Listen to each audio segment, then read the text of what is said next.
What is going on, Aztec Nation? Welcome back to another episode of the Sons of Montezuma podcast. We got a lot to get into tonight, guys. It is a Wednesday, a Victory Wednesday. Of course, I'm sitting here with SD Sports Fiend. We got a lot to cover: basketball, football, whatever you guys want to get into. We're going to get into it, guys. So let's get things going and let's reminisce about the season opening victory. Go Aztecs. Let's go.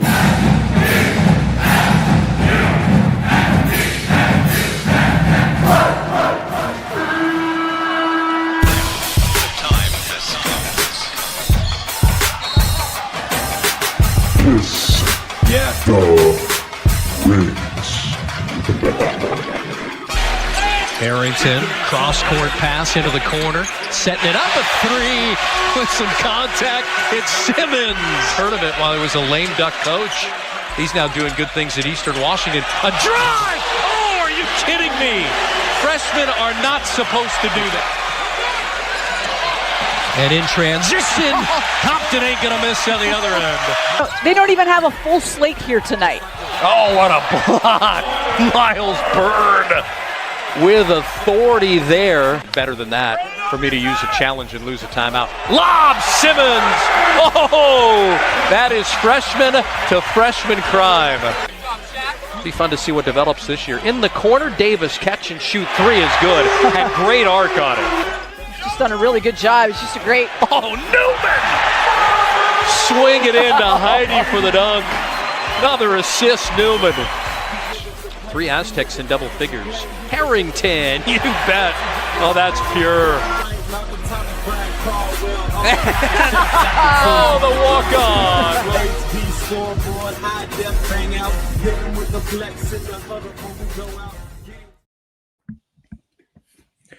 What's going on, everybody? Welcome back.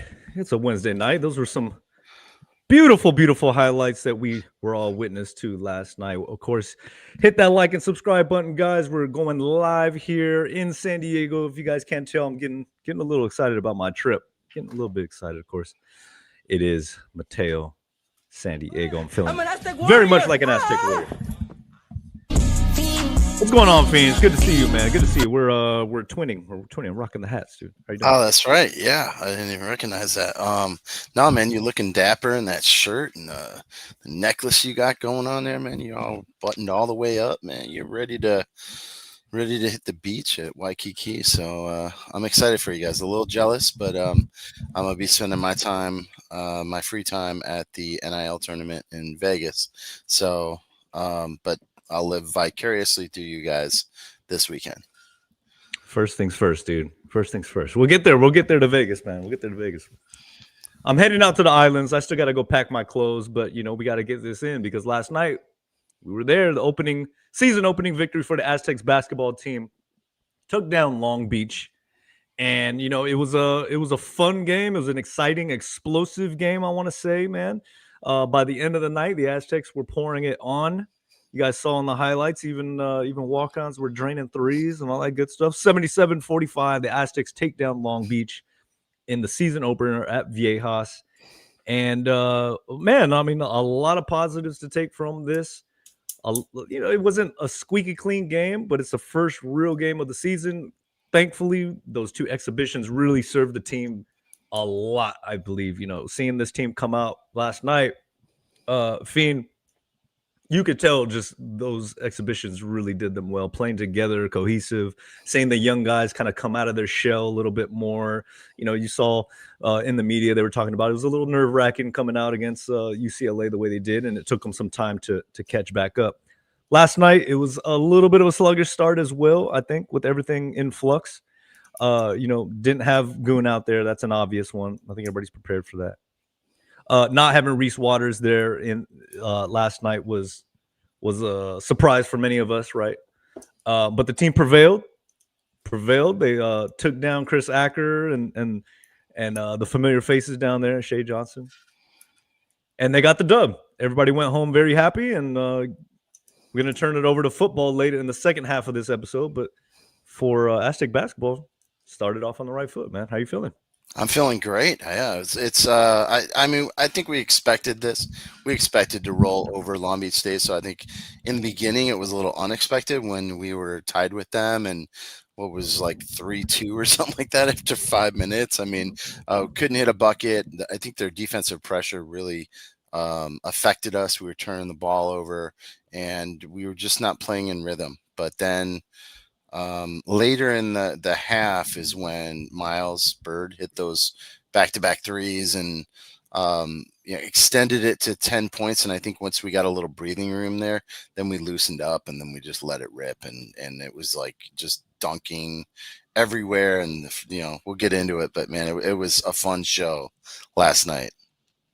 Yeah, great to see a lot of happy faces there, familiar faces, of course, doing this thing. And I felt like I made a note of it in the article in the first, what was it, the first 10 minutes or so, 9 minutes or so. I mean, Dutcher was throwing everybody out there. It was nine players, of course, finding the right groove, whatever was going to work. And the young guys, I felt like it was the young guys that kind of provided that spark, the two freshmen. I don't know what it was, if it was just defensively, if it was Harrington, his passing ability. I mean, they really had that connection going on. I know that's one of the big things that jumped out from last night for me. We'll jump into that because I know you probably got a lot you can spill on that. Miles Bird was the obvious one, though, drained those 2 threes, like you said. And then Miles Heidi, just the energy. He's got the start. And I know Coach mentioned that, hey, between him and Farrell, that's a 1A, 1B, whoever's in that position, he's going to play. And so it was really good to see Heidi come out and really assert himself. I mean, dude, let's start with him a little bit because he showed some things that really I hadn't seen before. That breakaway steal and then took it all the way down to the rim, let the guy get up and draw the contact, and just a nice little sweet finish off the rim. Where do you want to take it, man? Because those are kind of like my 3 obvious things, man. Do you want to jump on any of that stuff? Yeah, I mean, we can talk about Miles Heidi. I mean, last year he was so effective on the offensive rebounds, but defensive rebounding, he wasn't I don't think he was as strong. He is just a menace in there this year. He is ripping balls away from guys. He is in there grabbing every single defensive rebound pretty much. I mean, just all over the interior. He's been our best big that we've had out there. And I'd say it's a big step up for him, something that we've been waiting for, right? Because there was a lot of promise for him coming into his freshman year, and I feel like now in his junior year, he is finally kind of realizing some of that potential. I still feel like he's got a little bit to go. There's some things that outside shooting and whatnot, but definitely just the overall nastiness and grit and intensity that he plays with is really great to see. And I'll be honest, I think it's intimidating to some of the other teams. And I love his motor out there right now. I like what Chino says, you got to set the tone, be a tone setter. And I feel like Heidi has really intentionally done that. Maybe starting last year, right? When he really started kind of asserting himself in that, and that just bringing that energy, good things will follow if you just continue to hustle and bring that energy. And like you said, he's cleaning up the boards a little bit. Last night was a good demonstration of that. Of course, Farrell Compton also as well, finishing strong at the rim and, shooting for a high percentage when he gets those opportunities. Okay. Moving on, we talked about not having Reese Waters out there last night and how much of a surprise that was. Some people said it was weird. Some people were saying, well, why didn't we hear about it until the last minute? You just got to trust the coaches at the end of the day. And, if it's an injury, like, dude, there's no reason to force anything, right? I mean, if he's wearing sunglasses, as Ziegler was saying, showing up to practice, like, dude, what do you expect, right? And in Dutch, we trust. So I had no problem with it. This team is so deep, next man up mentality. And the 2 freshmen were there to pretty much fill in a lot of those gaps. So what do you got about Reese in that situation and just speaking from a depth perspective? Well, I think early on, because you're used to him, being in there last couple games, with exhibition and really being that spark of offense, being able to get, his shot when he wants it. And so not having that in there, I don't know if that caused the slow start. That might have had something to do with it. I think so. But yeah, Yeah. I think a little bit. It was surprising he wasn't in there, but I just want him to be healthy. I don't, we didn't need him. Let's be honest, we didn't need him in this game. We definitely will need him for some big games coming up in the NIL tournament in Arizona. But against Long Beach State, I mean, we could let the youngins, take him down.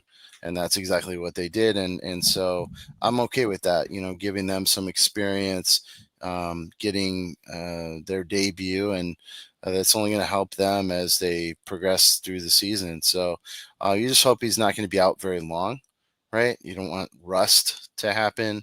And, maybe he'll be back for Sunday. We'll see. But certainly he'll be back by the NIL tournament, I would think. Yeah, definitely. With Idaho State coming in on Sunday, 2:00 game, I wouldn't see any need to rush him back if he's not, feeling comfortable. If that shooting stroke is not there because of the eye, like there's no need in my mind. No need in my mind. Yeah, or send him out there with some of those thick rec specs like the kid on Boise has. Dude, you know what I'm talking about? No, not like those though. Not like those. Come on. The big rec specs like Kurt Rambis had. A little sleeker, man. I'm sure. sure. A mask? You gonna? I mean, come on, man. I'm sure. Mr. Blenders can create something really cool for him. That'd be dope. Yeah, that would be awesome. Yeah, might be onto something. Hit us up, Blenders. Let's do this. Let's look at the box score just really briefly, just to kind of give an overall view of the numbers everybody was putting up. Of course, Miles Heide, 10 points, 5 boards, 2 assists, 2 steals. Of course, the breakaway, 4 for 4 and field goals, 2 for 3 on free throws. Like, dude, I mean, if you get that kind of production out of Miles Heide every single game, fill in the stat sheet. Yeah. Oh my goodness, that'd be tremendous for this team. It really would. Odin also started. He has 6 points. Got some action in there. Hit a 3. Newman didn't have any points, but he had 3 assists, but they were really, really spectacular passes in my mind. Miles Bird led all the scores with 13. Taj Gorville had 10. And then the guys off the bench, let's get into the 2, because Pharaoh Compton had 6. BJ had 6. Cam had that 3 at the end. But Tay Simmons, LZ Harrington has been really the talk of the day, because this is really the first opportunity really getting to see their explosiveness and their talent at such a young age. Of course, they were all being praised by the commentators. Great job by KUSI as well. Give them their shout out for broadcasting it for the locals. But yeah, man, I mean, that tandem, I'll want to get into T-Mac Super, because he set us up for it, man. He set us up. I love it. Let's do it. He says, T-Mac, what's up? Glad you got made it to the game, dude. By the way, LZ and Tay were a dynamic duo. Our freshmen and sophomores are underrated. Very, very, very much so. I underrated them. I did not see that physicality that you see on the court, and shout out to our supporter. I was able to sit all the way down row 1 behind the basket. So I had a really good view of these dudes up close. And man, it's a different physicality that they're bringing than most freshmen we've seen, dude. Yeah. The first time that I got to see both of them play was in the exhibition. And right away, I mean, they stood out to me. And I was like, wow, like these guys, these are not freshmen. They don't look like freshmen out there. And these guys have a really good shot of getting some minutes this year, which coming into the year, I didn't think was a possibility. I thought for sure one or both of them were going to redshirt. If I had to guess, I would have thought Tay Simmons. But so him, so let's start with Tay. I mean, coming out 7 boards, a steal, 10 points in 18 minutes. I mean, just so efficient, and only 1 turnover, right? That's the other thing, is you expect young guys to turn the ball over, and these guys are just sound in, handling the ball and having awareness, and um, just fantastic to see. And then 4-6 from the line, 1-on-1 from. I didn't know he could shoot threes. He hit that corner three, right? That Yeah. was a big surprise to me. I know Elsie can hit threes, but I didn't know Tay could hit threes. So yeah, I mean, that gives me so much promise that we just have us. Once our guys get healthy, our bench is solid. Our bench is really, really strong. And like we're seeing already, if there are some injuries, we've got guys who can carry the load, who can pick it up. And you're seeing teams like you. Let's just throw it out there. UNLV, who lost to a statistically, I mean, if you look at the Kempon numbers, a pretty bad Tennessee Martin team. But like half their team is out for the running Rebels. Like they're really injured. They have no depth, and so we're blessed that we have that. Not only the star qualities, component of this team, but we also have tremendous depth. I did not know that about UNLV. I did not know that they were depleted right now. Yeah, they've got I think their starting point guard is going to be out for like 2 months or something like that. I mean, so they got a lot of injuries, and they're hopefully they'll get them back in the next month or so.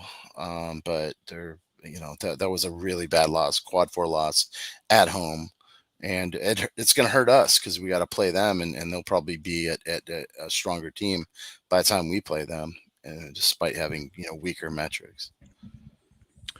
Ryan Hammer had a really cool video about that Martin team, that UT Martin team, and how they're so foreign based. Like almost the whole team are all foreigners, and they're all big. They're kind of similar to what we were talking about our own team, right? 6'6", 6'5", and above, long and rangy across the floor. So that sounded like that was just a nightmare for UNLV to deal with.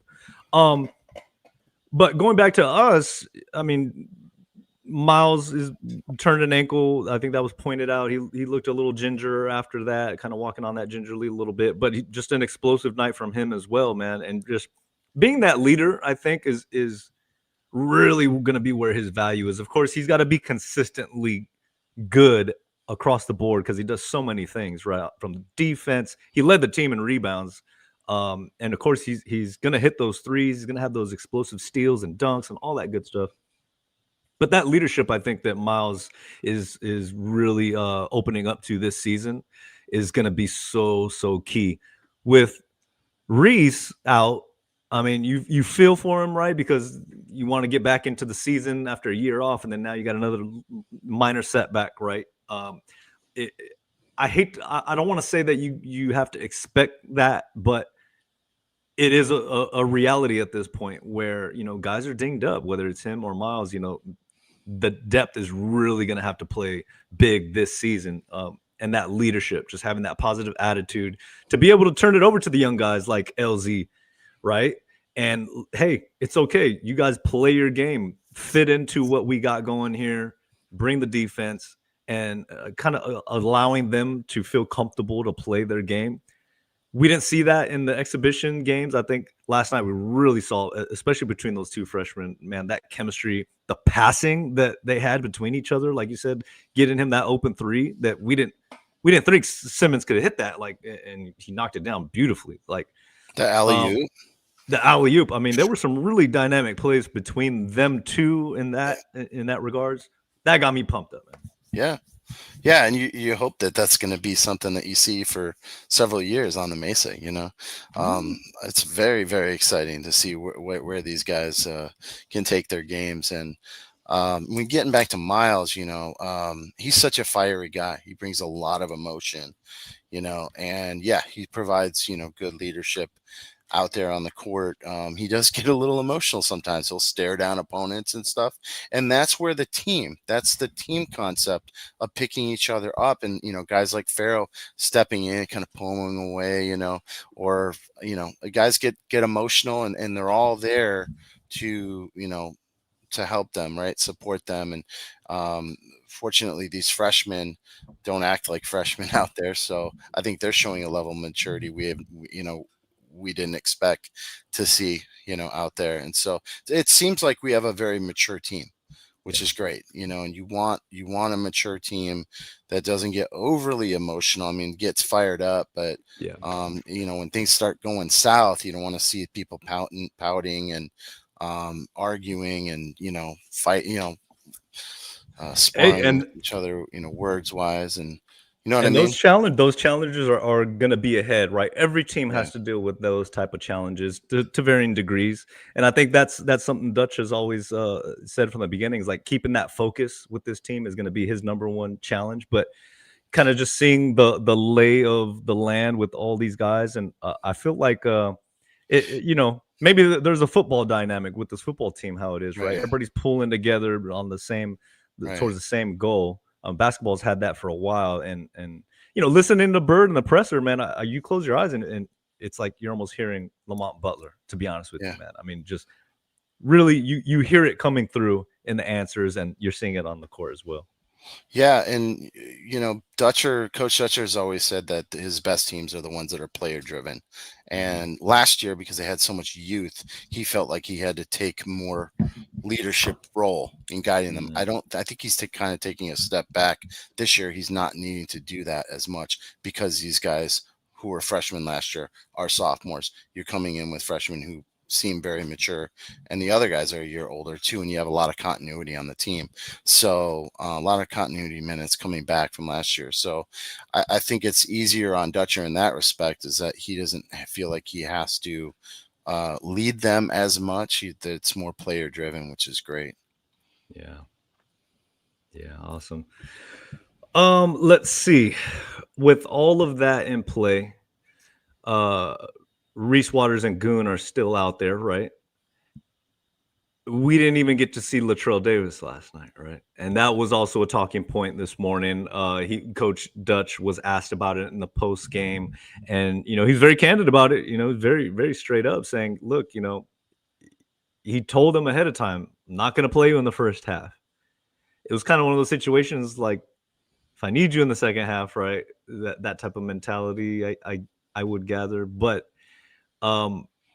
just very candid from Dutch. I advise you guys to go check that out. Really good press conference, and I'm not sure how that's going to play out. I mean, if you didn't need Reese Waters last night, and you didn't necessarily need Latrell last night as well, I mean, this is not the best example as far as team you're playing against, right? Because we've seen how incredible that Latrell could be. I mean, he could take over a game offensively.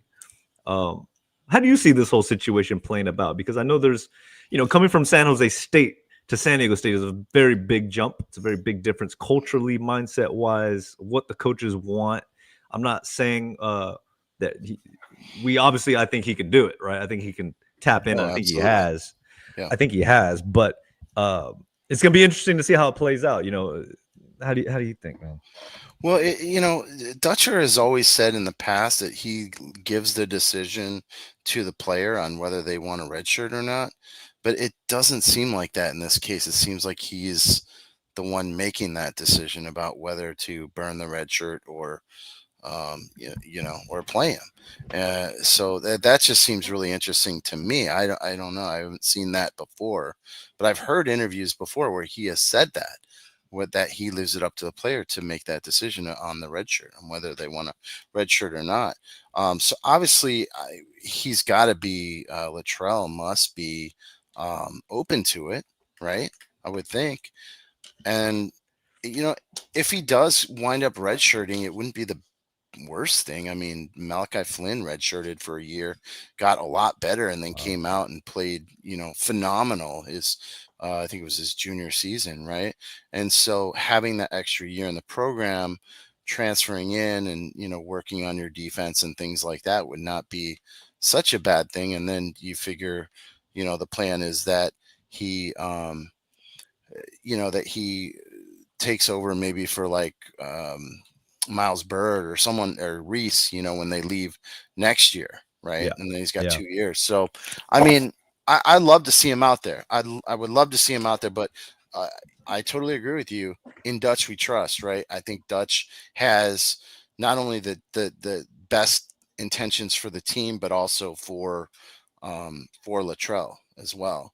And he made it clear that, like, if he doesn't like what he sees out there, he's going to throw Latrell in there. So this is kind of a wait and see with him.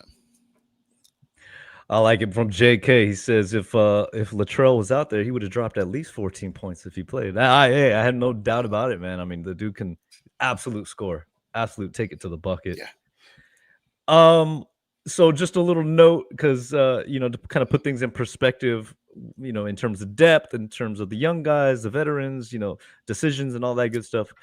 I see this note: LZ Harrington and Tay Simmons, right? The first Aztec freshman to score in double figures in a season opener since Jeremy Hensley scored 20 against Illinois State back.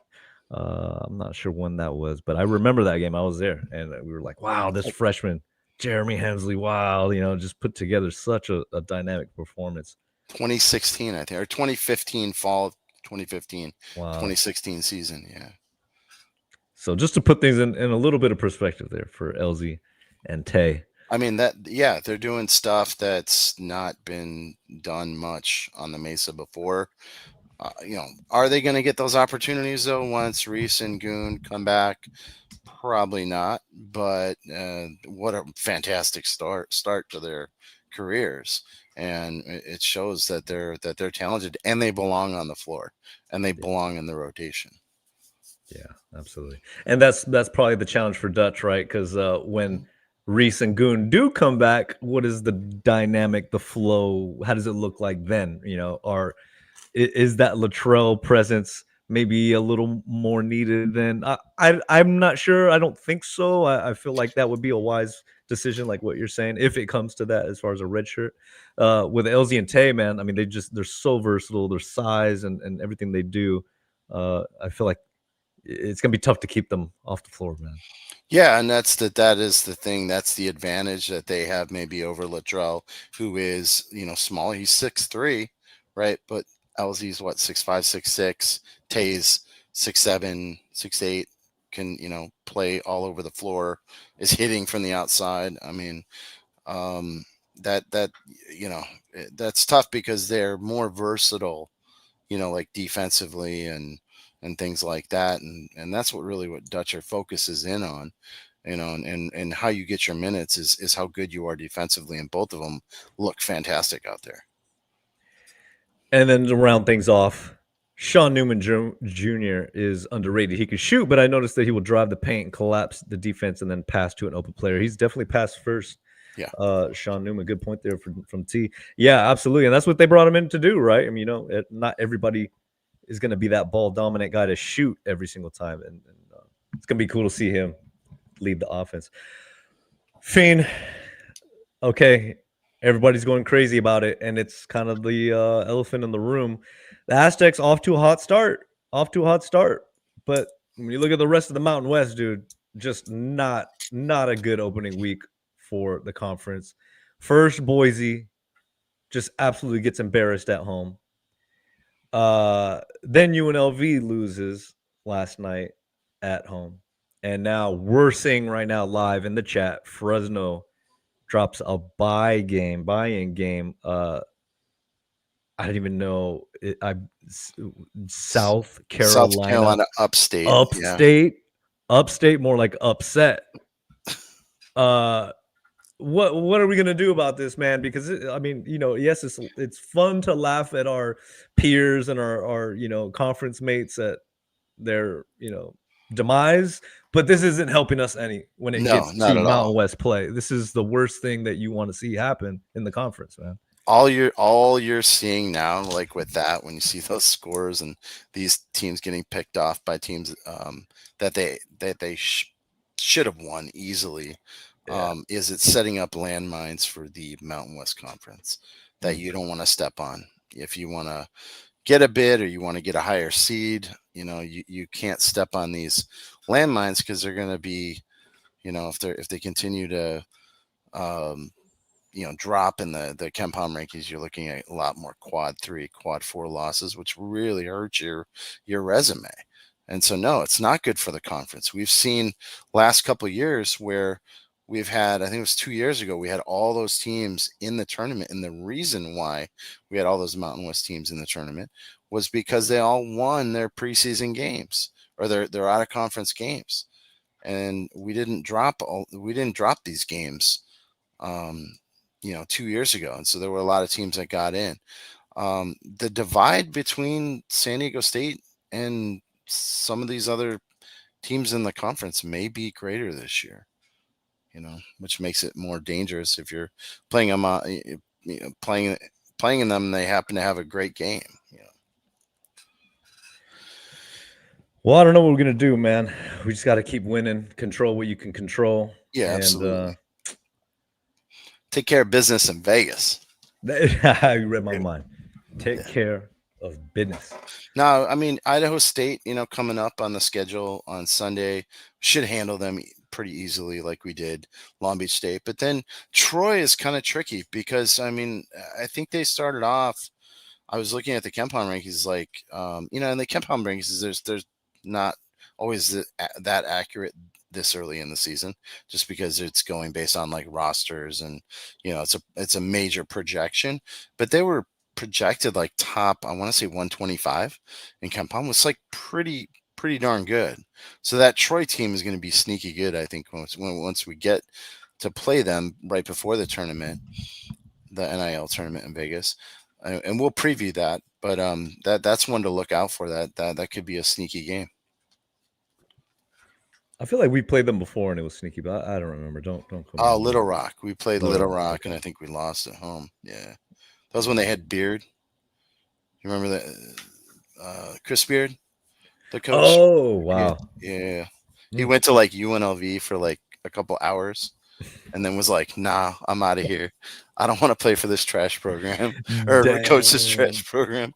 And he went to Texas Tech. So I'm sure JK is enjoying that dig at UNLV right now. I dig I dig at all the Mountain West schools, man. Everything. Well, I saw that animation you that video you posted out there about what we did to Long Beach.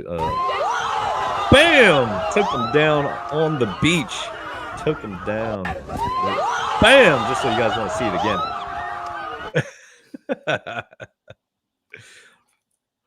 Brutal. What did Rothstein call us as our motto? Ruthless aggression. Ruthless aggression. How do you feel about that? Something to do with who's the wrestler? I forget the wrestler's name. That was like his catchphrase. I don't remember. Was it Ravishing Rick Rude? No, it was one of the new Bam Bigelow. No. God, I can't remember his name. He's been in some movies. I'm not a big, professional wrestling fan, so I don't really follow that stuff. But John Cena. Yeah. So, that's pretty cool. We've been wanting a catchphrase and T-shirt for, I don't know. I think I've been calling for like 5-6 years at least since he started putting out those T-shirts and all the, the catchphrases, and we just could never get one. We always kept like trying to feed him like catchphrases, and he would never bite. And so finally he dropped it, and the shirt looks awesome. I've already purchased it. It's on its way. So I'm really looking forward to getting that. And so we've got a catchphrase. It's pretty cool. Big stuff, man. We've arrived. Good on you, John. Yeah. Okay. Did you see UNLV shirt though? Their catchphrase? I did not, Fiend. I did not. You didn't. UNLV. You didn't see it? Okay, it's doing less with more. That's who made that one? Who made that one? Did Rothstein? I think it was Rothstein. Wink, wink. Oh man, talking trash on his t-shirts too, man. I like that. Oh, we got to have that one in the shop. Okay, Full Court Network, the home of college basketball, asks, how many bids do we think the Mountain West will get this season? Tough question. Not looking good, right? Tough question.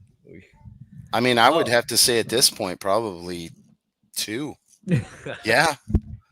I mean, who else? And who? Possibly us and Utah State. And I mean, I could see potentially New Mexico, maybe. I don't know. Yeah, or Nevada. Nevada might be pretty decent. They played really well against Louisiana Tech, blew them out. I don't know yet. I haven't seen enough of these teams to really be able to say. But if I had to guess, if there were like kind of two teams that I would certainly think that are going to be in there, it'd be Utah State and us. Okay. All right. Well, I agree with that. I agree with that answer. I think at this point, that's probably what we're looking at. We'll see. We'll see. UNLV is just they're a hot mess. I don't know what to do with these guys anymore. Pac-12. They want to be a P4 too. They think they are a P4 level program. UNLV played in the Big 12 this year. They would lose every single game. They wouldn't win one game in the Big 12. Yikes. In basketball. Maybe in football they get like maybe one or two. Colorado State's another one floating out there. I'm not sure how that team's looking now with new leadership and all that stuff, but we'll find out. We'll find out. Oh, man. Okay. Anything else on the basketball front before we kind of transition just a little bit over into football, because it is a big game week. It is a big game week, guys. Dutcher had a birthday, I don't know, like a week ago or so. Happy birthday, Dutcher. And women got a big game on Saturday, I think. So they're at home on Saturday, and then the men are at home on Sunday. So get out to the games if you can. Very cool. Very cool. All right, guys, we're going to transition over to football. So we definitely want you guys to stick around. There's a big game going on. But before we do that, you guys know where I'm going. Gotta plug the shop, of course. SonsofMontezuma.com right now. Go get your merch. Go get it. Basketball season is here. You definitely want to get a couple different basketball related items that you can sport down there at Viejas or sport at your local watering hole as you're watching the Aztecs dominate. Of course, these Chucks. I love the footwear, man. I was sporting these all blacks the other day. Might have to take these to Hawaii, take them to the islands. But right now, save 15% off, of course, using the promo code MONTY. We even got drinkware, a little shot glass going on, a beer stein, pint, all those koozies, all that good stuff. You can also get 2 hats. Our hat promo deal is still ongoing. Buy 2 hats at regular price, you get a free t-shirt automatically taken off at checkout. So SonsofMontezuma.com. You guys make sure you go checking it out. Maybe get some gifts for Christmas coming up, man. It is coming up, dude. Good Lord. Okay. Football. I got my Hawaiian shirt. I got my what are these? Nuts? Yeah, these nuts around my neck or something like that, dude.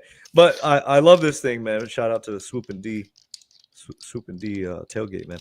I'm getting excited because I'm heading out to Hawaii to watch the Aztecs 7-1, going for 7 wins in a row. First place, San Diego State, going to the islands to take on the 6-3 Hawaii Rainbow Warriors. Now, the Hawaii team actually just lost against San Jose State, which stinks, but it's still going to be a tough game. Fiend, this is a challenge to play these guys. They're going to be very upset, going to be very angry, trying to get back into the win column. They're bowl eligible, so they want to keep climbing. And they lost. Boise lost. UNLV lost.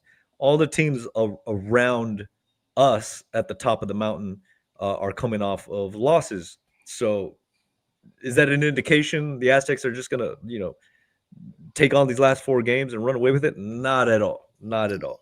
The competition is only going to keep getting more and more difficult as we go. As we said, the quarterback challenge. I made a note about it last episode, right, dude?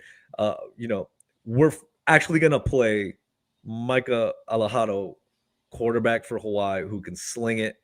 Yes, he's young, but I would probably say he's probably going to be the best quarterback that we faced from the Mountain West teams up to this point in all of our victories. And it's only going to get tougher from there, likely. So, any opening thoughts about this game against Hawaii? Yeah, it's going to be definitely tougher. They always play well at home.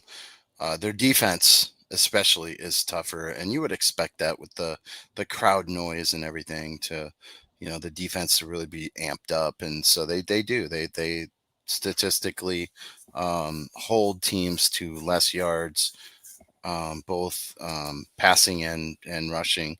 So it's gonna be a challenge going against their defense. Now, their offense, their vaunted offense with the true freshman, reminds me a lot of the true freshman from Cal, uh, Saga Politelli was his name. Remember, we made his life miserable, right?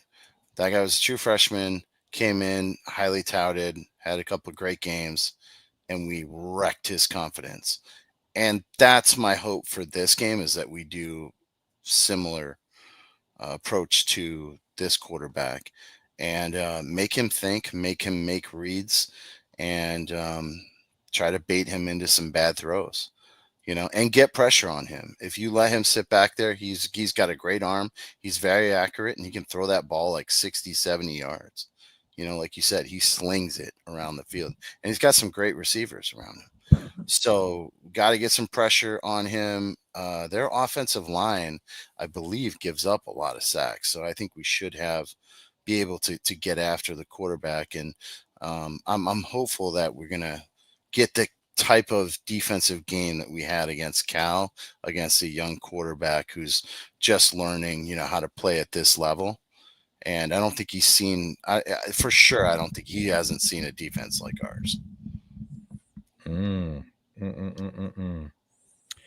They've won some tough games on the road. They could have beat Fresno earlier in the season, and I think you're right. I don't think they've. That was at home. Yeah. That was at home. But I think you are right. I don't think they've faced a defense quite like ours. I think they're unless you want to say Arizona, right? Arizona actually demolished them 40-6, second game of the season, in Arizona. So that was definitely the toughest game that they've had all year.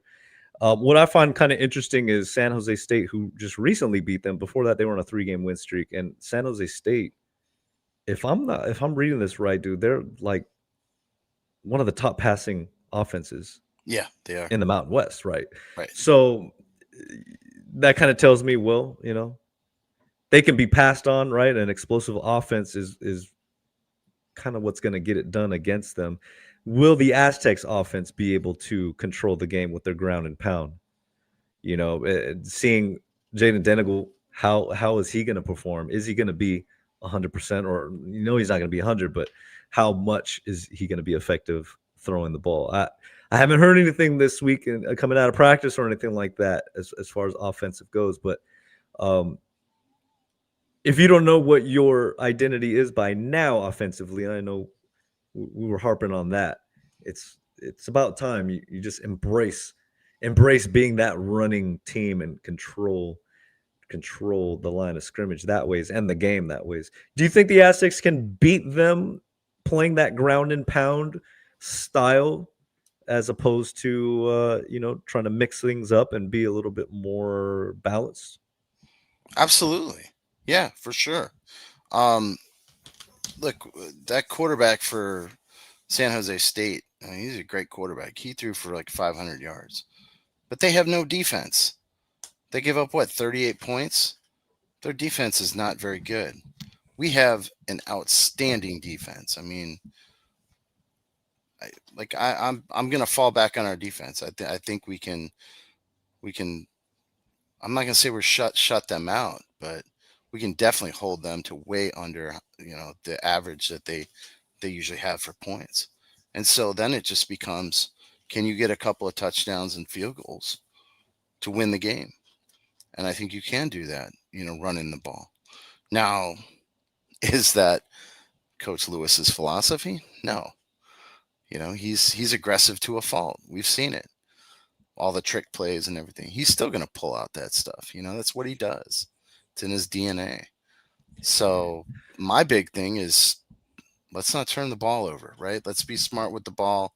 Let's make smart decisions and not put our defense on the road out there for long, long periods of time. Yeah, I like what T-Mac is kind of harping on as well, is that ball control, right? You want to keep that offense on the sideline, and that we should pound the ball, control time of possession. Time of possession is an interesting thing, right? Where could it be overrated at times? Yeah, if you're not putting points on the board. This is a game featuring two excellent, consistent kickers. So, the game it just depends how the game plays out, right? It's not always going to come down to a kicker, but those opportunities, you got to make the most of them. Both these kickers have been dang near perfect. Of course, the streak ended last week, but start a new one.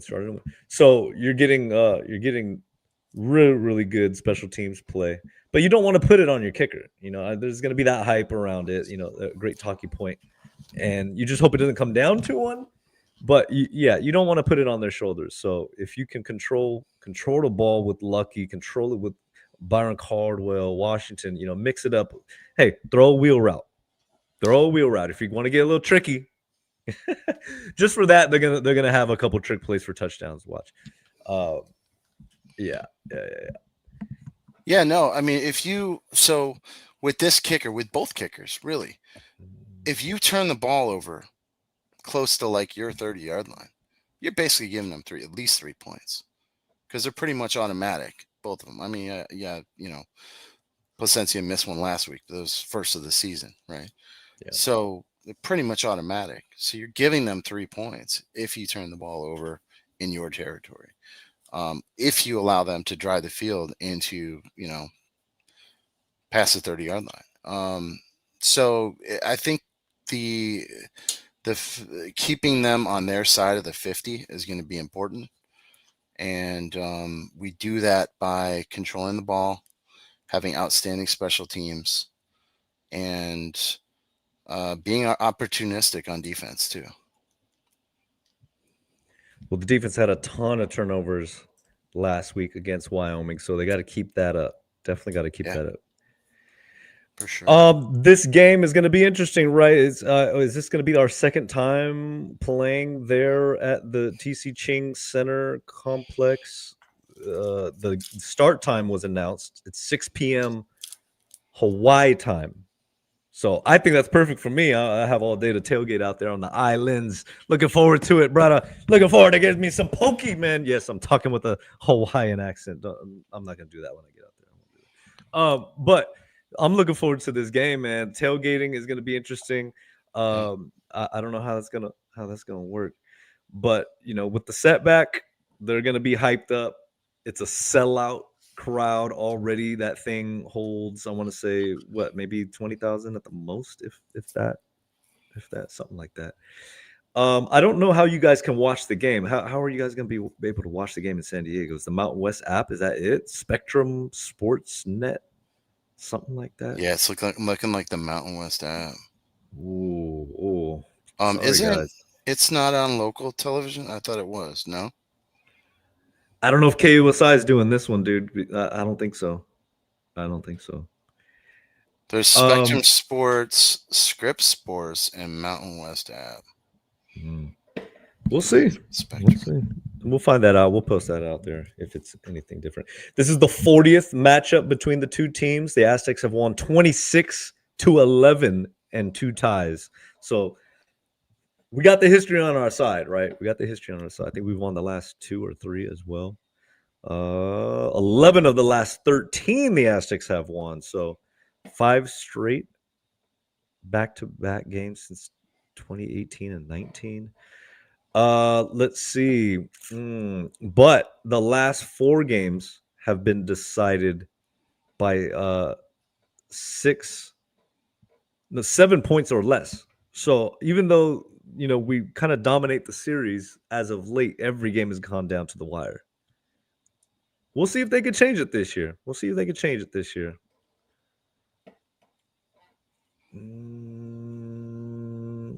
Of course, Alejandro, he makes that thing go. They don't have much of a run game, so it's pretty much all on Alejandro. And even though Coach Lewis kind of hyped up their running back, saying he's a downhill runner, that could be a unique challenge. We'll see how they're up for it. Yeah, he's a load. That dude is a load. And he scored on a wheel route touchdown last game. Those things don't go unnoticed by me. Well, I like what Steve Diego says. Amazing how SDSU has become defense U in both football and basketball. And it's pretty cool right now. Both programs are soaring. Both teams are should be inside the top 25, hopefully, at the end of this month. Hopefully.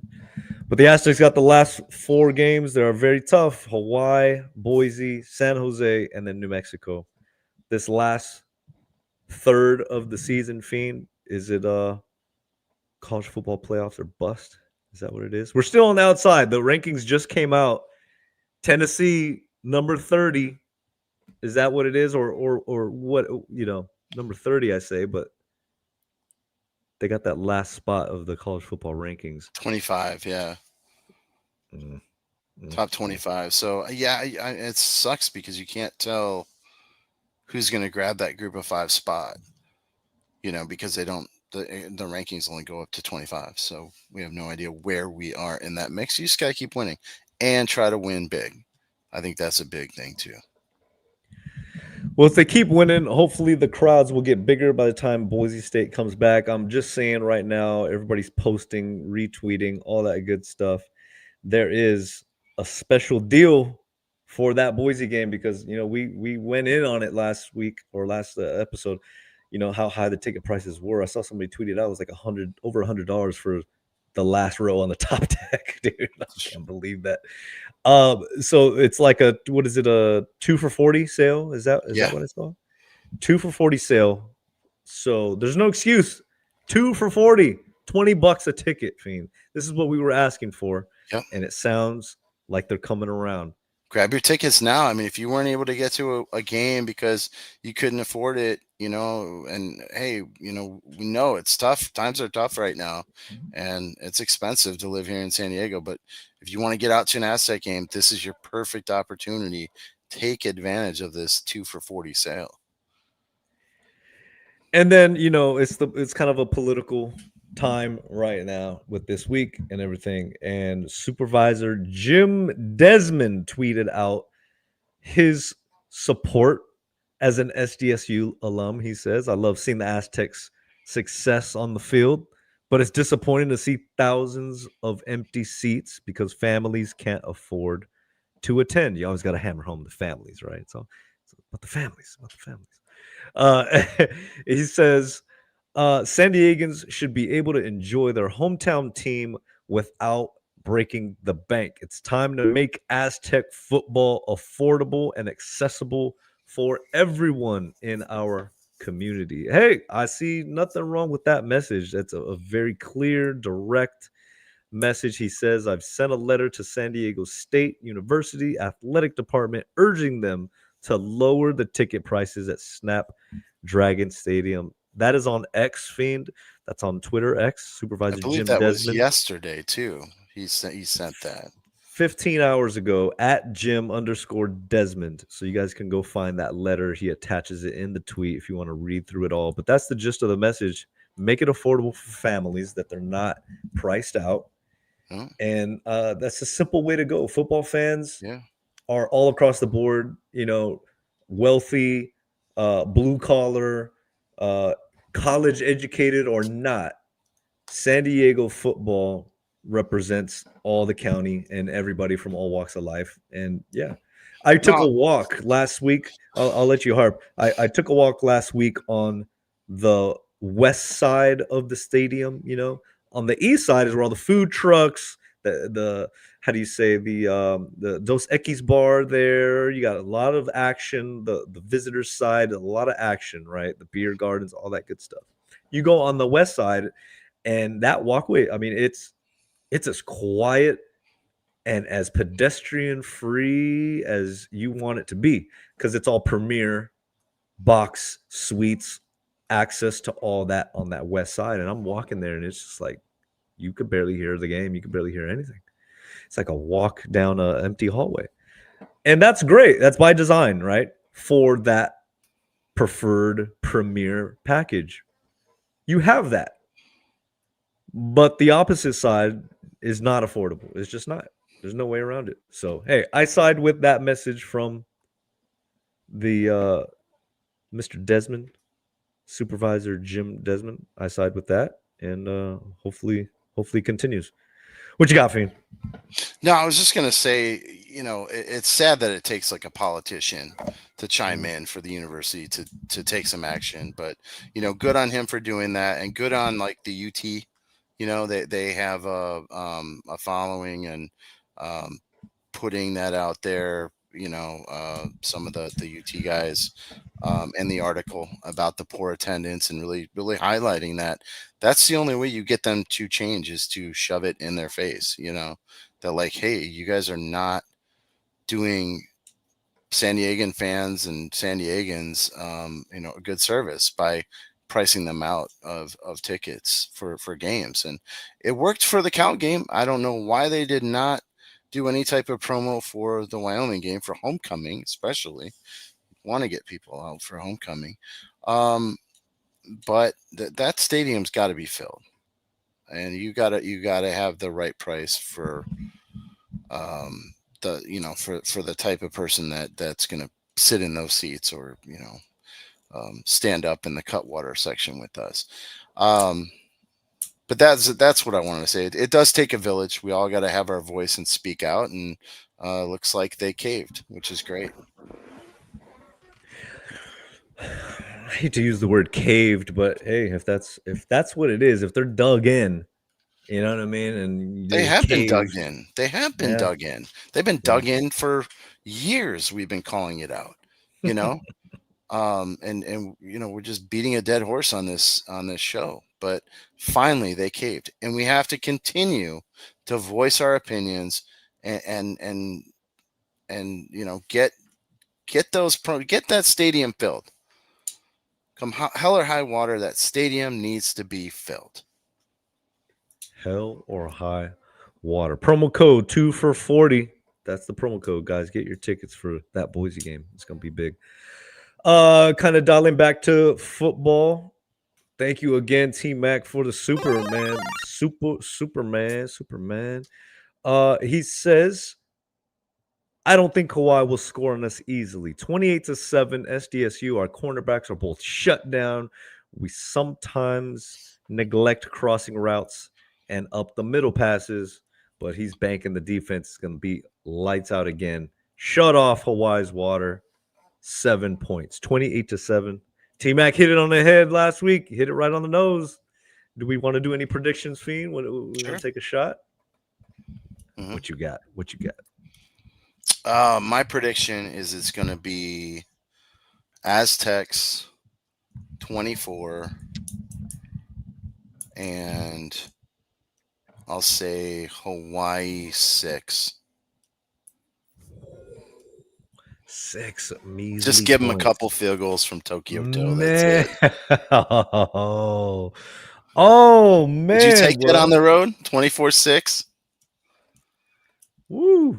I think that's a possibility. Absolutely, I think it's a possibility. Oh man, I'm gonna be there in attendance, and I have a lot of respect for the Hawaii fans Rainbow Wrap Up podcast. I'm not sure if I'm gonna give them without a tutty, as you say, without a tutty. At home, they're pissed. Aztecs, man, offense isn't really hitting like we would want it to. Maybe this is that opportunity to get Denegal, maybe get Bert Emanuel out there a little bit.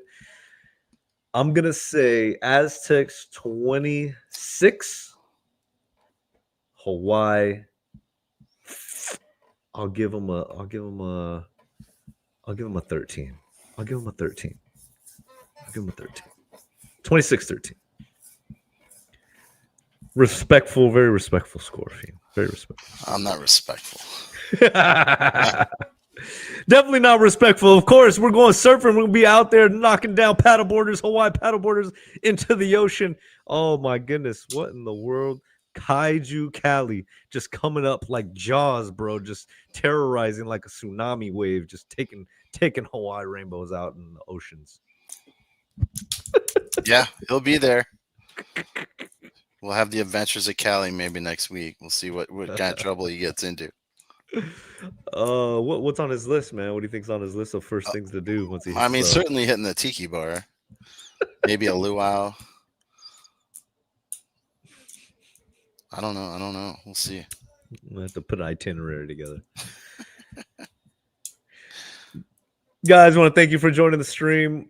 Got a lot of things. I got to go pack, man. I got to go pack my bag. I get out there on the flight going out to Honolulu. You guys wish us luck. Hopefully I bring back a dub. And the Aztecs can win 7 in a row. They're going for 7 in a row. We want to eat those dubs. That's right, Fiend. I see you. First place. Let's keep it going. We want to host Boise and get some tater tears, but there's only one way to do that. It's by taking down the Rainbow Warriors. Aztecs. Leave us your score prediction, guys, in the chat or in the comments. Let us know what you think this game is going to be. The gamers already posted their simulation of that game. It was actually really exciting, dude. Really exciting game to watch for the gamers. And I'll be meeting up with those guys out there on the island. So make sure you guys go check that out. And, of course, all the articles coming up, sonsofmontezuma.com. Fiend, any parting shots on the way out? Just kick the Rainbow Warriors' asses. Let's go. Gotta love it. Gotta love it. Thank you, T-Mac. Once again, thank you, everybody, for joining the stream. Watch the game. Cheer on those Aztecs. Buy your tickets. sonsofmontezuma.com. Go Aztecs, everybody. Have a good night. Go Aztecs. Jeez.